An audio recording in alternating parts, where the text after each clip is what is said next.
and welcome back to the Safe, Seen, and Stretched book study. I'm author Schmidt Hasson, and this week we're unpacking Chapter 10, Lessons on Equity.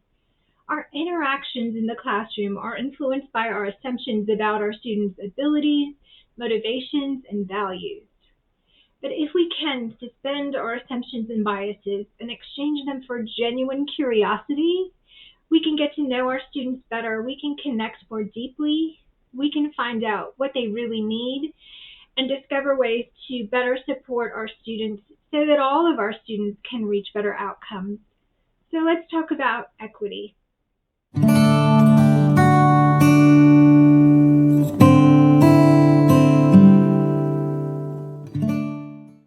We bring all of our life experiences and identities with us into the classroom.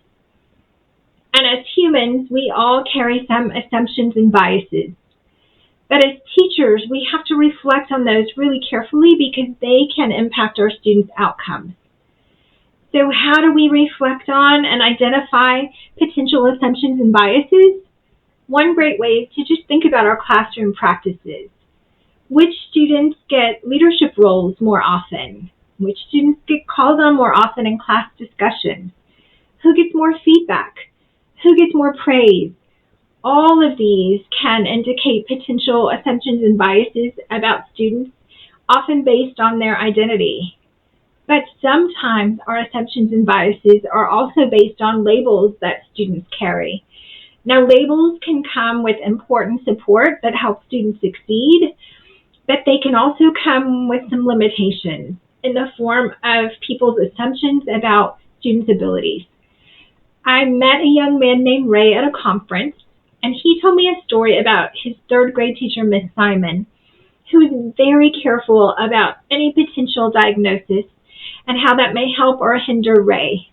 He said by the time he got to Miss Simon's third grade class, he was in the process of being diagnosed to see if he had a learning disability. Well, Miss Simon was really curious, and she started to dig into his story, and she realized that he had moved quite a bit before he ended up in her third grade classroom. And in this mobility, he had also missed a lot of school. So his teacher started to wonder, are there just foundational gaps here? Could it be that some of these environmental factors look like innate challenges? That really we just need to provide some interventions and see if we can fill in those gaps. So she did. She spent quite a bit of time providing interventions, giving Ray some different kinds of resources. She even worked with Ray's mom and older sister so they could provide some support at home. By the end of the year, he was on grade level. She was right. These environmental factors had contributed to his struggle. And because she was curious and open-minded and pushed aside all of those assumptions, she was able to provide exactly what he needed and set him on a path to success. Students' identities are grounded in their cultures. When their home cultures and community cultures are different than our school culture, they may feel disconnected. It may look like they're unmotivated, but really they're just struggling and disengaged.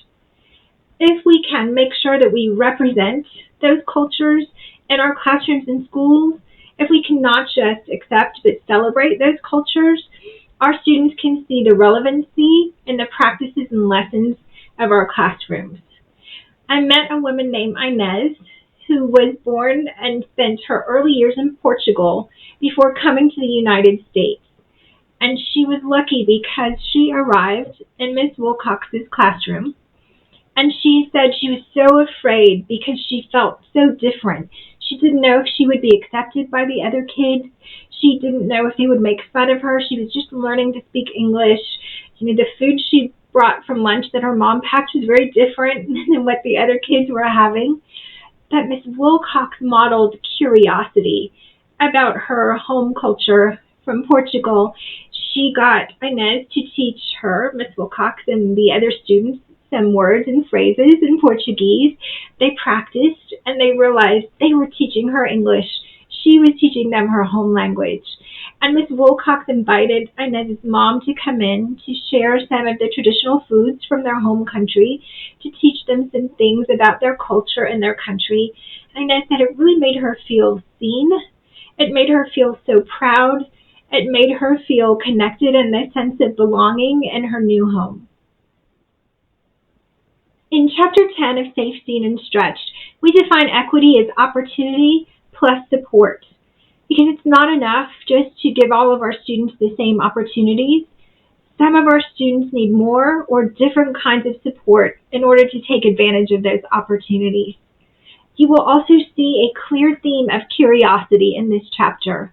Curiosity is one way to ensure that we see our students as they are and that we're able to push aside some of those assumptions and biases. It happens when we ask questions about our students with an open mind, when we wonder, who is this student in front of me? What is this student's story? How does this student experience being part of our classroom community? And what support does this student need in order to become a fully engaged member of this classroom community? When we really think about how our students are experiencing our classroom and school, we can think about ways to provide the support they need. But we also have to get really curious about ourselves. We have to think about the identities and experiences we bring into the classroom. We have to question our own assumptions and biases. And we have to make sure that we take this really curious, open-minded stance when it comes to our students. Because by doing that, we can make sure that all of our students achieve better outcomes.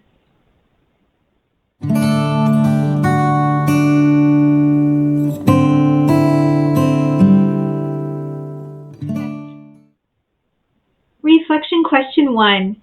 How can you acknowledge and celebrate all of the different cultures and identities represented in your classroom? How could doing that help all of your students feel seen? Pause the video if you need to. Take some notes. Coming up, reflection question 2. Reflection question 2. How does the way you communicate in the classroom, along with the practices you put in place and the lessons you teach, contribute to students' feelings of connection or disconnection? And how can you help them feel more connected? How can you make sure that what they're learning in school feels relevant? Pause the video if you need to. Stay tuned because coming up, we've got this week's challenge.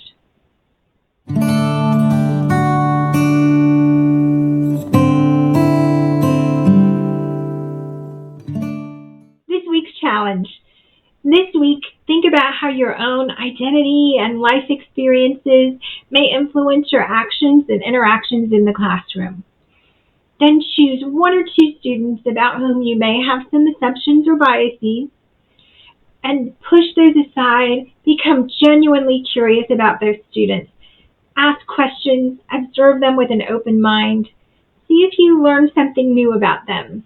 See if you find some new ways to support them so that those students can reach better outcomes.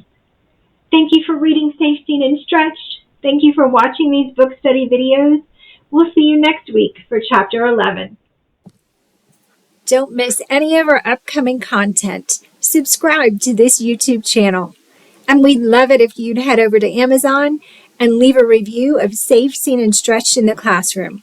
It will help other readers find the book.